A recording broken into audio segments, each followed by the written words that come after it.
Shalom, friends. Thank you so much for being here today. We're thrilled to have this amazing learning about this great new book, Becoming a Soulful Parent. I am posting in the chat the link to the book so you can check out this book. And if you're not in the Zoom right now, you can just Google it on Amazon, Soulful Parent, Becoming a Soulful Parent by Dasee Berkowitz. And we are thrilled to be with her today. We know many of you are listening remotely, and so you'll have the chance to pause your recording to engage in meditations and writing, and use that opportunity to pause and engage in the activities. We're here with Dasee Berkowitz, who's a sought-after educator and facilitator and founder of Ayeka's Becoming a Soulful Parent program. Her groundbreaking approach to education has been enthusiastically received by scores of Jewish community centers and synagogues since the program launched in 2015. She's the author of a new book, our topic today, Becoming a Soulful Parent, A Path to the Wisdom Within, that came out in March 2021. She currently lives in Jerusalem with her husband, Leon, and their 3 children, Mazel Tov on the recent Simcha. And I recently read this book and loved it, and hope all of you who are parents or hope to be parents one day will also consider engaging with this. Dasee, thank you so much for joining us.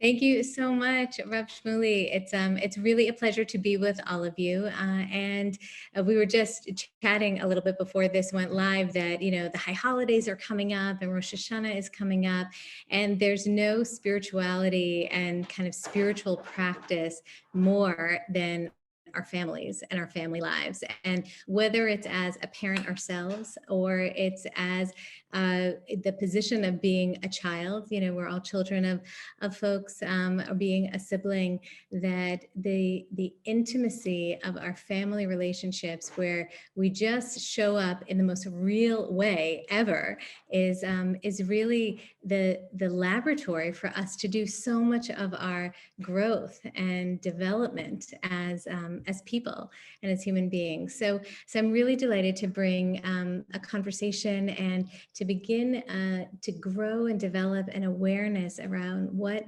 becoming a soulful parent looks like, means, and can really mean for each of us. I think that one of the things that I find, I don't know how many of you have this experience, that you have like a stack of parenting books at your bedside table, and they're all of the kind of how-to variety. It's like how to get your kids to cooperate, how to feed them healthy foods, in 5 minutes flat, how to get them to like get more organized for school. School's just starting now. And all of these how-tos, whenever I've read them, I don't know about you, but they've always left me feeling lacking. This like the sense that everyone has the script, everyone has the right way of doing things, and there must be a way that I just missed the memo. I just didn't get the kind of the instruction book, when I left the hospital, like everyone else seemed to have gotten. And I developed this program at Ayeka, the Center for Soulful Education, because I realized that a different approach was needed. It wasn't an approach where we could come in as experts and say, here are all the answers, but instead to be able to turn things a little bit on its head and say, let's search out and seek out the questions together. What would it mean for us to enter parenting spaces where we would say, there's not a one size fits all, as well researched and as so many other books are, that we need to, there's a nuance that's missing. And that nuance is that no situation is going to fit everyone, but that we need to be mindful and attuned to how I'm unique, how my child is unique, and how the situation that we're in is a unique one. And I think that approach is really at the core of what it means to become soulful, right? This idea that we all have a soul, that soul was that given to us in the religious imagination from God, that there is a unique and divine spark and sense in each of us and also in each of our children. And that instead of trying to always figure out, how can I get my kid to behave and to, do things the way that make me look good, or, make our system, work well and post really awesome pictures on Facebook, instead to become more attuned to what's unique about my child, how is who they are and how they're showing up in the world a reflection of this God-given stamp or this God-given quality of their soul, as it's presenting itself now. So we can all have stories to tell, and we all have, either children or grandchildren, or we're the child, and we all have parents. And I said to my son recently, actually, I said, you know what? You just have everything you need. You have everything you need. And, all of the qualities that you have are just you. And whether they, get on my nerves and make it hard to parent, whether him or any of my other kids, I have 3 kids here in Jerusalem. That's not the point. The point is, how can I grow in a mindfulness and an awareness of who they are? So becoming a soulful parent is really about, first, the process of becoming, that it's not ever arriving. We've never arrived. We're constantly in the process of growing and developing. And as it says at the very start of Genesis, Vayhi erev v'hi boker yom echad, right? It was evening and it was morning, and that was one day, right? The murkiness and darkness of evening can yield, a next day that will be lighter and brighter, and it's all one, so that even if something was difficult, in one period of our one stage, the morning, or the, that to believe that there will be light is what it means to kind of come into a becoming mindset in our families, to know, we're now in the process of renewal of Elul and Rosh Hashanah and Yom Kippur. And if, there was the biggest gift that we've given to the world, this process can teach the world, is the process of believing in tshuva, of return, of always growing, of always becoming. And that's really what is at the start of what does it mean to become a soulful parent, right? To recognize process, to also recognize, the uniqueness and the individuality of each of us and each of our children. And also the parent piece is to actually focus a little bit more on us as parents, right? Not so many parenting books and so many parenting approaches are about kids, right? If it's about my kids, then I'll absolutely do it. If I'll figure out how to do things better with my kids or more activities for my kids, I'm there. I'll read that blog and I'll click open that newsletter. But what would it mean for us to actually take time to explore our inner lives as parents? What's hard, what makes us overjoyed. And so that's a little bit about the context of becoming a soulful parent. Before we get in, what my plan is for the next hour is I want to transition and do a short meditation to start to kind of bring us into our inner lives a little bit. And then I'm going to read a little bit from my book. I happen to have a copy right here, Becoming a Soulful Parent. And then we're going to do a little bit of reflection, written reflection. So if you are around a pen and a paper, then grab that. And if you're listening to this a little bit later, or you're listening to it now on the Facebook Live, you can also grab a piece of paper as well. It's great to have everyone on Zoom and wherever else you're listening to this. And we're going to do a little bit of reflective writing. And then Rav Shmuley and I will engage in a little bit of a dialogue. And feel free to write into the chat and share your comments, both on the Facebook feed as well as here on the Zoom room. Sound good? Okay, so what I invite you to do is to get comfortable wherever you're seated. If you're driving the car, do not do this exercise. You can just listen to me, and you can, do it when you stop the car or pull over at the side of the road. But, get comfortable and And I want you to close your eyes for a minute, if that's comfortable for you. Put your feet on the ground and your hands on your sides or on your legs. And I want you to take a couple of deep breaths.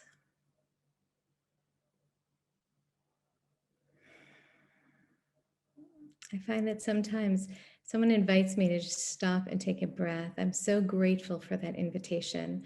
As parents, so often we're just busy and we're running around so much of the time. So just take another breath.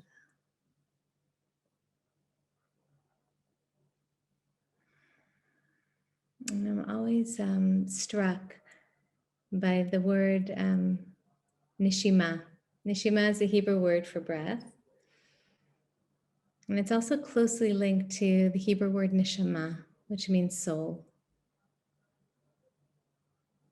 So every time we take a deep breath,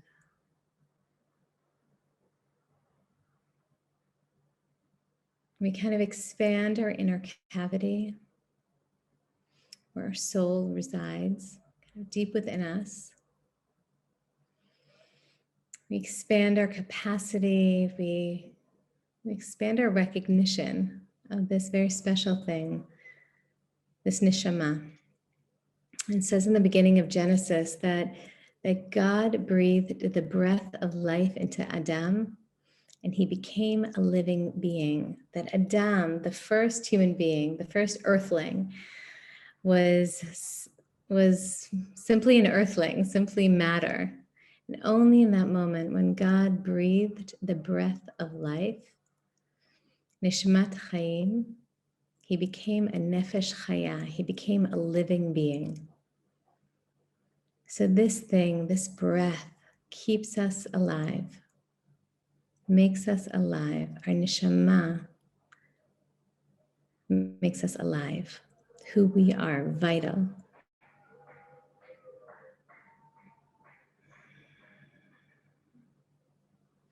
I'm also thinking a lot about Rosh Hashanah coming up, and Elul, this month that we're in, that finishes soon on Monday night with the beginning of Rosh Hashanah. And there's this beautiful image of God who is a melech b'sadeh, who's like a king in the field.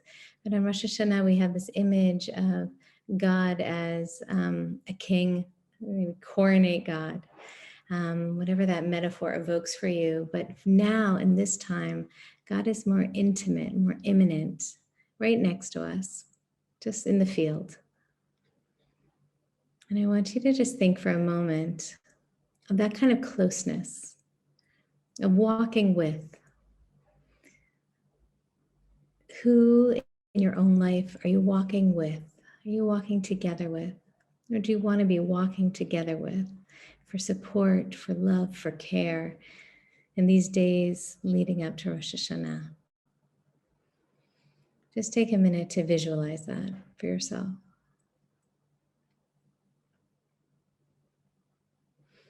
What does it feel like to have that sense of closeness, that sense of immanence?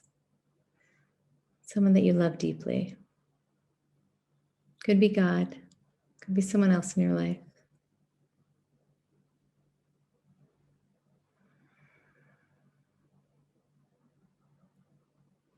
And what might it mean for you to take a step closer in the direction of that person?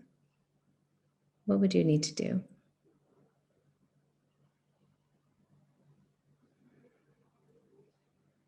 When you're ready, we'll open our eyes and just kind of hold on to that sense of immanence.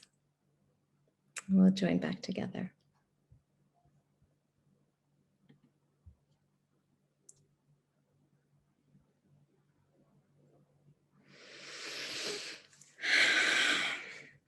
So I think a part of soulfulness, of a soulful personality, is always kind of moving toward closeness, right? Moving toward intimacy, immanence, connection, deeper connection, and expanding our capacity for that, and really trying to expand our capacity for that.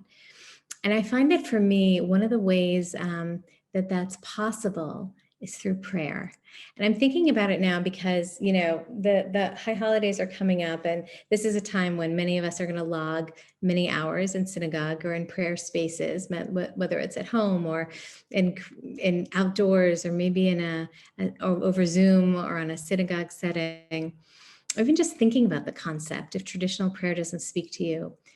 And there's a way in which I feel sometimes that my soul yearns for that closeness, because so much else is going on as a parent that's so chaotic and is happening so fast. And I'm like, oftentimes I find with my 3 kids that I don't even have I can't even respond fast enough. So many things are happening.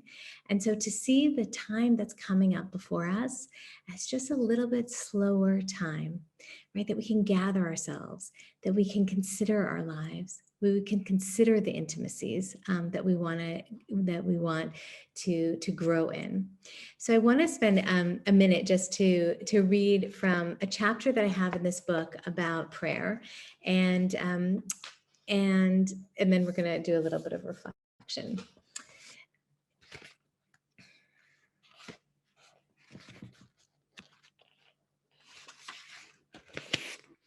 Prayer, connecting to the need to yearn. My husband asks me the same question each time I arrive about an hour after him to synagogue on Saturday mornings. How was it this morning? The question is innocent enough. He wants to receive a general update on our morning's activity. Of course, I could meet his innocent question with a generous and satisfying reply. It was good.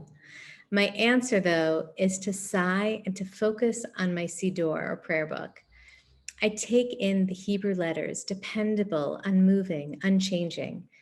I need their earthbound pull, the heaviness of ancient time, to steady a morning filled with the dizzying motion of my children, spinning in their own vortexes and striking out at one another every so often, just for the fun of it. Why do you guys fight all the time? I asked Yael one Saturday morning.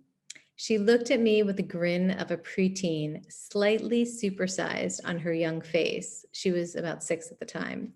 Because it's fun. Why can't a good old game of solitaire or reading a book be considered fun activities for my 3 kids? Our home can be a pressure cooker. On Saturday mornings, when we all begin to rattle, we just barely manage to zip, button, and lace ourselves up and head outside for a 10-minute walk to meet Leon, who has been at synagogue since its doors opened earlier that morning. Here in this sacred space, surrounded by white walls, smooth floors, and the friendly hum of prayers, the pressure is released and my children's energies simmer. There is space and light, and there are other children to play with. Sometimes we get there late, just in time for the end of services, quote unquote. On one such occasion, as members began to clear their chairs and prayer books, I clutched mine tightly. I needed to pray. And as my children and husband joined their friends at Kiddush in the main hall, I left them and the general grown-up chatter and made my way back to the synagogue space. I found a quiet spot near the door that opened into the green foliage of early autumn. I stayed put, the words and the letters drawing me in. Instead of taking the words apart, I remembered theologian Henry Nouwen writing, "We should bring them together in our innermost being. We should wonder which words are spoken directly to us and connect directly with our most personal story." My eyes were pulled to the words Ahava, which begins the prayer Ahava Rabbah, or a great love. In the prayer book, this prayer immediately precedes the Shema, Judaism's central declaration of faith. I started to play with the word in my mouth and was struck by the vowels. Ah, va. There's so much breath in that word. It's a word that both starts and ends with ah. In the middle, there is a v sound, a vet. And when you add a dot in the middle, the letter becomes a bet. Bet as in Breshit, the first word of the Hebrew Bible, in the beginning.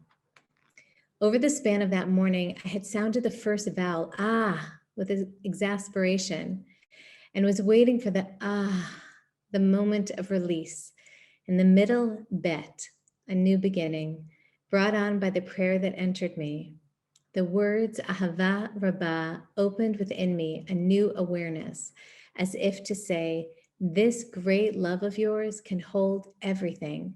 It can hold the arg of the children's bickering and the of tenderness too. It can hold the frustration and the release. This prayer reminded me that even though I can shift quickly between frustration and release, I need to pay attention to the bet. At the climax of the transition, if I listen, is a chance for a new beginning. So I want us to think about prayer in our own lives. When do we need to pray? What's that experience like for us? When are we drawn to it? So what I'm going to do is in the chat, I am going to put a few Ayeka questions. And Ayeka is, it's a question. It's the first question of the Hebrew Bible. It's the question that God asks Adam when Adam is in, after the incident of eating from the forbidden fruit. And God asks of Adam, Ayeka, where are you? Like, where are you? Where is your best self in this moment? Why did you falter? Why did you sin? Why did you do what I didn't ask you to do? But this Ayeka, this question is really about us kind of asking ourselves and opening up ourselves to questions that can help us explore our inner lives. Parker Palmer once said, he's a Quaker and an activist and a writer and an educator.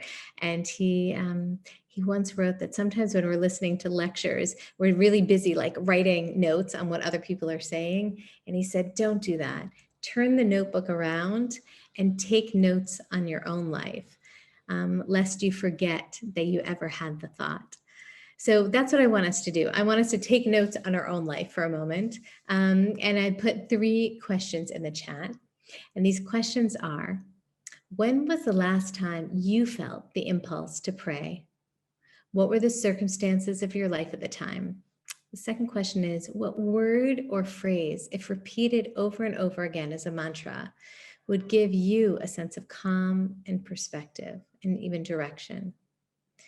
And the third is to start saying that word or phrase or mantra and to be open to its impact on you. So to be honest, it's only 2 questions. The last one's a kind of directive. But ask yourself those first 2 questions. We're going to give about 3 or 4 minutes for this. So take out a pen, take out paper. If you, if you're on the video, you can shut your video off just to have a little bit more privacy. And then we're going to come back in 2 or 3 minutes. When was the last time you felt the impulse to pray, and what were the circumstances? And what's the word or phrase, if repeated over and over again as a mantra, would give you a sense of calm, perspective, and a sense of direction? Okay, so take a couple of minutes and then we'll rejoin each other. So we're going to come back together. And for those of you who are with us, I hope that you enjoyed the writing exercise. And if anyone wants to write in the chat something that was evoked for you when you wrote, or a response or a reflection that you might have, we'll be delighted to check in about it. And I wonder if Shmuley, if there's anything, if you want to start us off. I know that you are driving, so I hope you didn't write anything down. But even in your own life or mind or time, if anything was evoked by this idea of just the impulse to pray, kind of what were the circumstances? What helps you? Is it the traditional liturgy? Is it something else? If there's anything that kind of jumps out for you. Yeah. First of all, I'm loving all this so far. It's so much on my mind leading up to Rosh Hashanah and feeling this imperative to get clarity here. And I love the connection of tefillah, of prayer to this work, this avoda, this service. And I think that there is like the formal prayer I do with my daughters. I can't get my son so interested yet, but my daughters love it. And it's our most connected time by far. Like when I'm in a prayer experience with them, they sing with me and they're connected to me and I'm connected to them. There's that, but then there's this other kind of prayerful experience, which I like to think of as like an internal homecoming, of just like a radical presence, which emerges from going to Shema, going to that soulful place. And in going there, going to the internal home, I'm able to be present in a different way. And that feels prayerful because it's going to that soul place. And things emanate from there, even if they're not words. And so I really like that direction you're moving us towards here. And I think I might start incorporating Ayeka in a sense to kind of remind.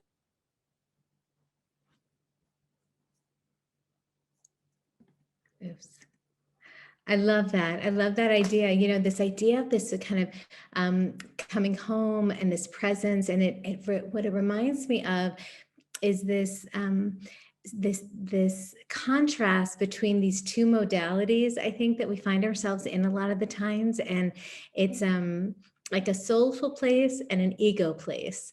And I always find it so interesting when in traditional kind of synagogue spaces, there can be a lot of ego there, you know, and that ego place is, what am I wearing? What's everyone else wearing? What's, you know, the rabbi talking about? Is it any good? What's, you know, how's everyone behaving? Are the kids too noisy? You know, who do they think they are that they're got that, you know, that position as opposed to some other, you know, there is so much politics, you know, and kind of ego voices that go on for us. I think sometimes in prayer spaces that can be confusing, honestly. And I think, you know, the exercise of sometimes really quieting all of that, right? And saying, we're simply together. We're together in a group, whether that group is, you know, that group of your family and in family settings, or with a minyan, or with, you know, another, you know, other folks together, to almost to have it be this this space that just feels different, that it feels different than any other time, you know, that time when you're like sitting there and in singing and dancing and praying with your girls, you know, that it is just, it's a different modality, and it's a different, like, it's almost like a different dimension, you know, and how can we create more of those times, you know, and sometimes it can be for you know, a long period of time. And sometimes it can be as simple as the moment, you know, we put our kids to sleep at night, or the moment that we wake up in the morning. You know, when we say Moda'ani, thank you that we're here, that we're alive, that we can have a new day. It can just be a moment, but that it feels like there's a shift. Instead of the, like, do you have all the stuff that you know that you need for your lunch and, you know, your homework and all that. So I'm thinking about that in terms of our own prayer lives and prayer experiences. I see that Julia is writing in, and for people who are in the Zoom room, please feel free to be open, to open your mics and open your screens.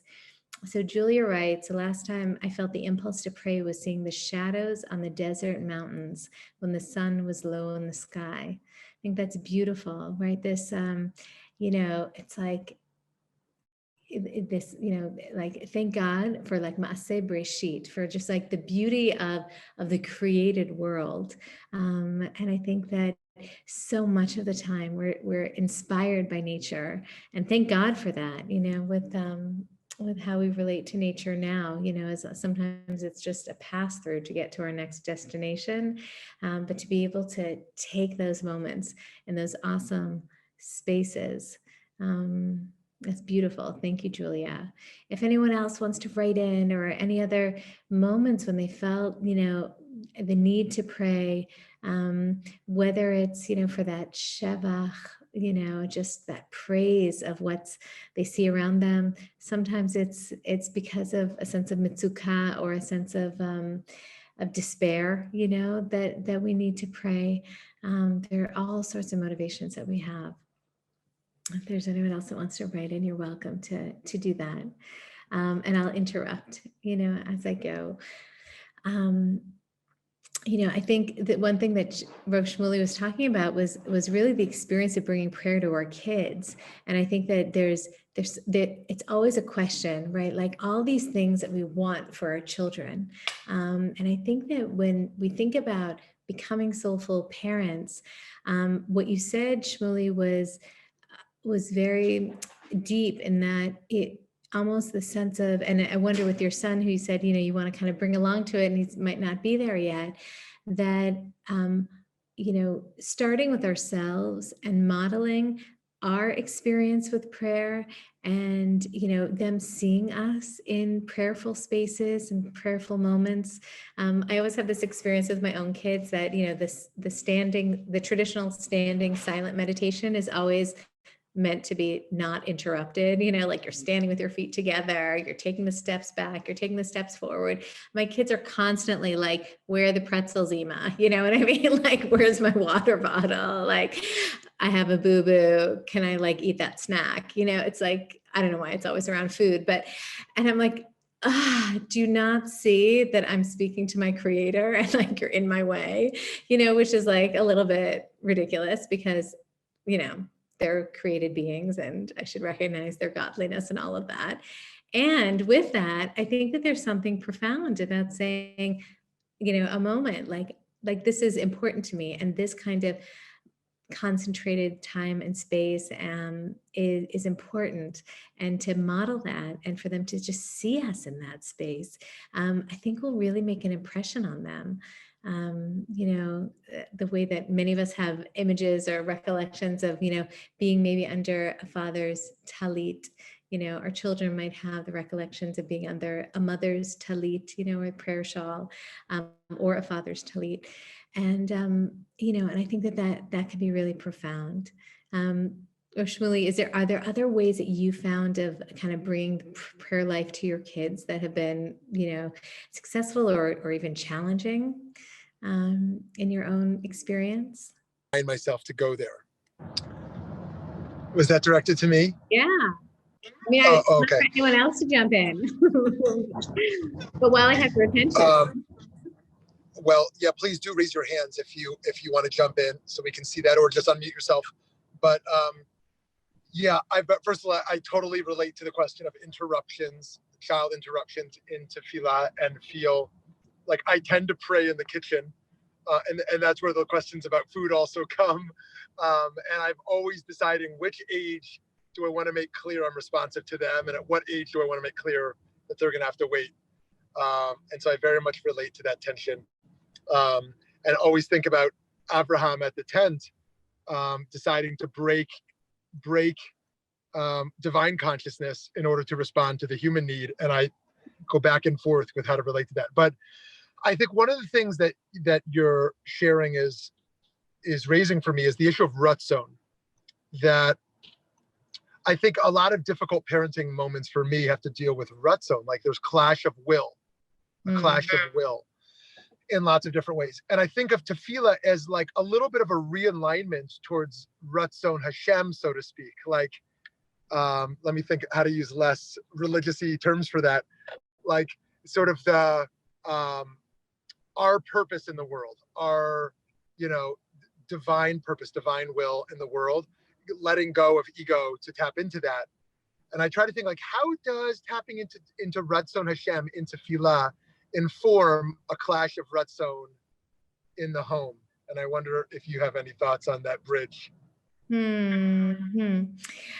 think that it's, I always feel like the question of is like, in service of what is this thing that I'm doing, that, and I do go back to the ego and soul paradigm a lot, because I think that, I think boundaries are important. I think saying no is actually really, really important.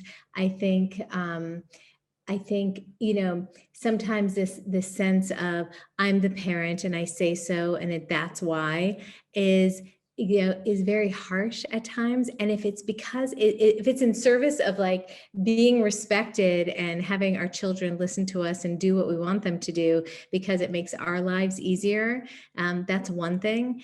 If it's for the purpose of there's actually a really important value in this, right? There's a really important value in waiting. There's really an important value in delay, right? Delayed gratification. I mean, I remember in Blessing of a Skinned Knee, this idea of like kashrut, right? Like having kids learn how to wait is just imperative, right? The marshmallow test, right? Of how to get folks, children to know how to kind of curb their impulses, all the time.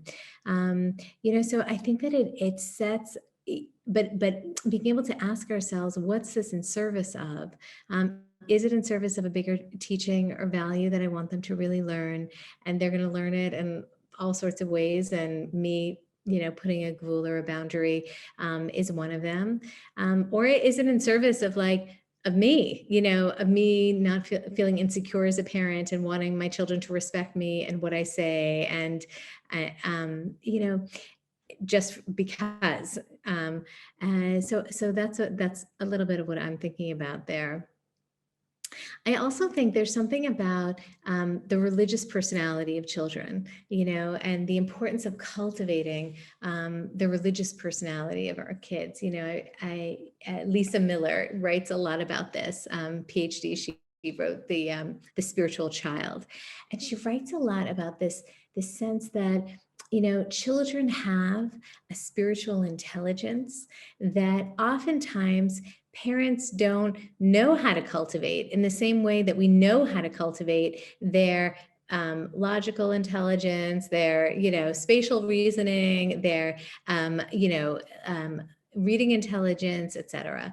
There are all sorts of other intelligences or social or emotional intelligences that we want them to cultivate. But oftentimes parents don't, really don't know how to cultivate their spiritual intelligence. And what she says is that there is ingrained as and ready to be developed as every other intelligence that there is.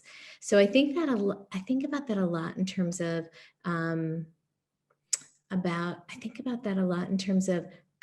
them cultivating a prayer life as well. So the one piece of it is modeling, you write us a modeling for them.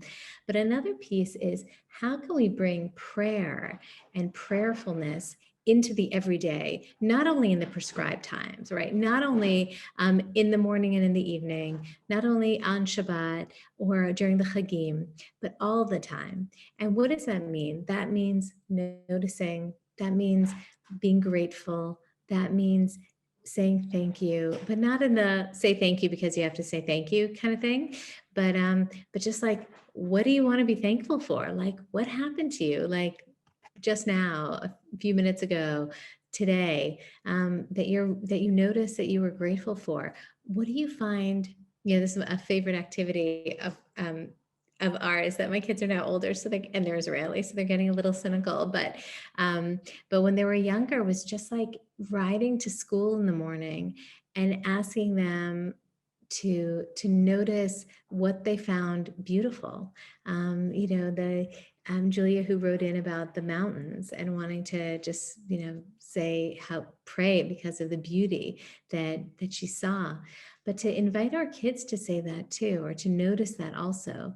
If you go out on a walk with your kids, have them all go off and kind of look around and do like a beauty scavenger hunt, and then come back and share what were 3 things that they found beautiful or like fascinating, in the natural world.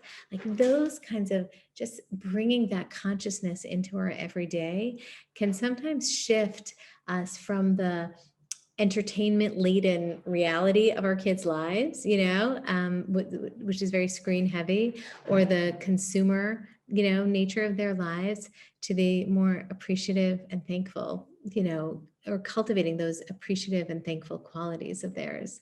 So that's something else that I'm thinking about a little bit.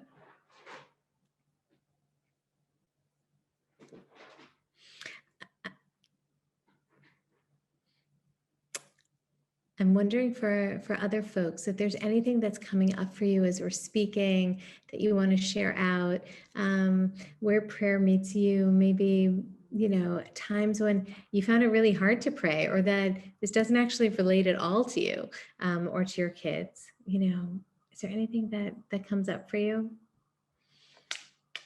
I'd love to hear.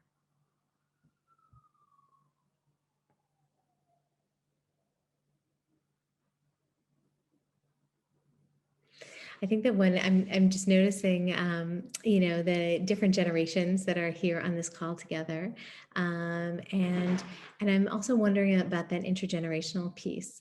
That what does it mean not only to experience prayer as something that is upon us parents to give over to our kids, but something that that we can look to our own parents for. When were they prayerful? What was their relationship to God, or to that kind of connection, to something a little bit greater than themselves. I love, I think that this sometimes I feel like as parents, we feel like all of the burden is on us, right? To do everything, to model everything. And I think that inviting in the intergenerational relationship means that we as parents can kind of open up. We're like the portal that can open up this connection to history for our kids. And for our parents, we can open up a connection to eternity, that our children represent, right? That they represent this future, that our parents might not ever know. Looking at what Pam is writing in. She says that her mother had a constant relationship with prayer and with God, and it shaped your belief and the need to understand prayer as a conversation with God, and that I can always reach out, especially at the darkest of times. I think it's beautiful. I'll share that my grandmother, I remember she wasn't a religious woman, and I always found this so interesting, but everything that happened, she would say, it was God's will, or thank God, or God is great. That was her line. And that was, what a radical statement, right? Everything, God is great. I mean, that's a really difficult thing to stomach. But it actually is a really deep religious idea, right? That everything is, both good and bad,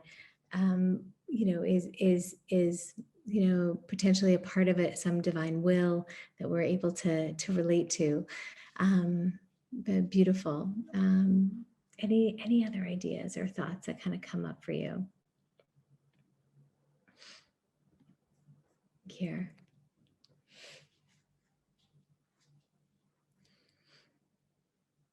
And I think that one of the other things that I'm thinking about is on this, how varied this prayer life is, right, of ours. That there's, that there are these like kind of two modalities, certainly in traditional prayer. On the one hand, us praying from a prayer book is us speaking to God. And then, oftentimes we also have this Torah reading during the services or coming up for Rosh Hashanah. And that's really God speaking to us. And I love that also, that dual approach, right? That we can, at some points, we can be the ones that are saying, they're pleading, that are calling out. And then other times that we can just be open to, what are the words saying to me, right? What needs to actually enter me? And I find for myself that there are just like so many words in the Machzor. It's like too much, what would it mean to just focus on one or two? Recently, I had an experience that I was having difficulty with one of my kids, and I went for a walk, and I found myself repeating the line, Elohai neshama shenatata bi tehorahi. God, the soul that you have given me is pure. And it was just like this recentering experience that I had, right? That if I could just go for a walk and just meditate on this idea, I have a pure soul. Each of my kids have pure souls. My husband has a pure soul. That it just shifted the perspective, right? That, and it also, it's like this, it's like this gasoline, like filling up this tank, that gives you koach and energy to be able to move forward. So I want us to think, maybe to shift a little bit. Shmuley, if there's something that you want to share or a question you want to ask, you definitely jump in. I would love to hear. Amazing. Yeah. Yeah, I think that you've given us so much to work with here, and it's both uplifting and challenging, and just so profound about how to think about this internal life and how it intersects with this external life, and the importance of modeling and responding. And on the one hand, when you talked about the nishima and the neshama, we can think about the universality there and how we're all interconnected. On the other hand, in parenting, we know that every person is so different. Every child is so different. Mm-hmm. And I wonder how you think about that, that shifting, because it's one thing to be in a one-on-one relationship, but when you're engaging with your three children together, mm-hmm. there's different soul connections, and you almost want to bring your different presence to each of them. Mm-hmm. And I wonder how you think about that group space mm-hmm. in this regard. Mm-hmm. I think that's a really important question. Just one more thing, just to build off it. Like at Sinai, we say that the revealer revealed different dimensions to each person. Each person mm-hmm. heard differently. And I wonder, to imitate that, how do we speak differently, engage differently when we're all together, Mm-hmm, mm-hmm, mm-hmm. I think it's a great question, because, right, it's the easiest, I'd love this idea. I mean, I always thought that this is always such a cop-out, right? When anyone says, what is the way, how do you deal with sibling rivalry? You just spend time alone with each kid. And it's like, oh yeah, that will do it. Actually just absolutely just cut out the interaction between everyone, so I think that that's definitely the common way, is to not have the group space, right? Where we have to be juggling all these dynamics all the time, and to say it's much easier to say I'm just going to be one-on-one with you now, and I'm going to engage with you in that way. And you're more intellectual, or you're more emotional, or you're more fun and silly, or you're really cynical, or whatever. And they're different ages and stages, and your younger kids and your older kids and the preteen, and so different. So I think that in terms of, the group space is ultimately life is lived in groups, right? And no matter what, right? Unless you're monastic and you're just, live on your own, likely you're actually going to have to interact with other people. And so I think that, sometimes group space can be really painful. It can be really painful because everyone is just jockeying and vying for attention. And, they want to be the most, to stand out the most, or to take up that space in the group setting. And they're going to. I think that this kind of a soulful perspective would say, yes, each of you are different and individual. And guess what?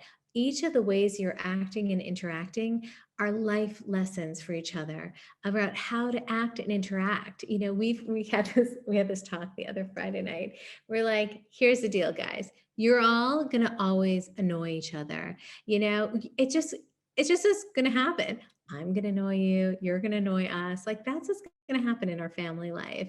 And this is an exercise in letting go, and like not being triggered and not being annoyed all the time. And what does it mean to, like, in Hebrew, we say levater, and just like kind of let it go. And so I'm thinking about like how can we maximize in those group settings to see, like, there will be conflict, there will be difficulty. It will be hard to like wear a million different hats for each kid all the time. And we can't, and it's impossible. But how can we look at it and say, what are the lessons that you can learn? Because this is the laboratory for what does it mean to be a person in the world? Like, this is the microcosm of, of organized community is our family, right? Where everyone has different roles and different, different personalities and all of that. So I think that's the perspective shift. It doesn't make it easier, but it helps us take a step back and kind of frame it in a bigger way, because it doesn't go away. And so all of the stuff about how are we kind to each other, how do we show up, how can I model with my partner, or if I'm parenting on my own, how can I model the kind of behavior that I want to see my kids have? Sometimes it'll work, sometimes it doesn't. I was shocked to know recently from my husband that sometimes I have bad energy in the family. I'm like, I have the best energy in the world. It's like, I have the best energy in the world talking to all of you, but when I'm aggravated, I don't have the best energy in the world, and obviously that affects the dynamic, right? That affects the dynamic, and that's what the kids see also. So I think a lot of this, it's not solving, it's about bringing a sense of awareness to how I contribute to a dynamic, how I can have perspective on the dynamic, how I can try to model and show up in the best way that I want my kids to experience the dynamic, how I can share stories of how our siblings, or my sister and I, fought like cats and dogs as children, and now we're the best of friends. And that, by the way, siblings are just going to be there for each other, the longest relationship of anyone else they'll have, and just all of that perspective can just, be brought to bear on what we see unfolding before us in the drama of our family lives. Amazing. Amazing. We have time for one last question, if there is one.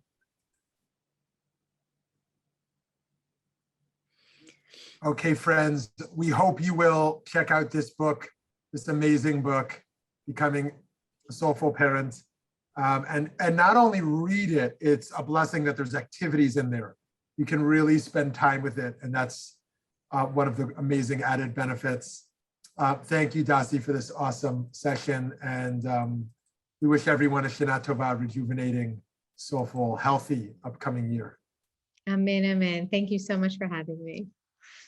Take care, everyone.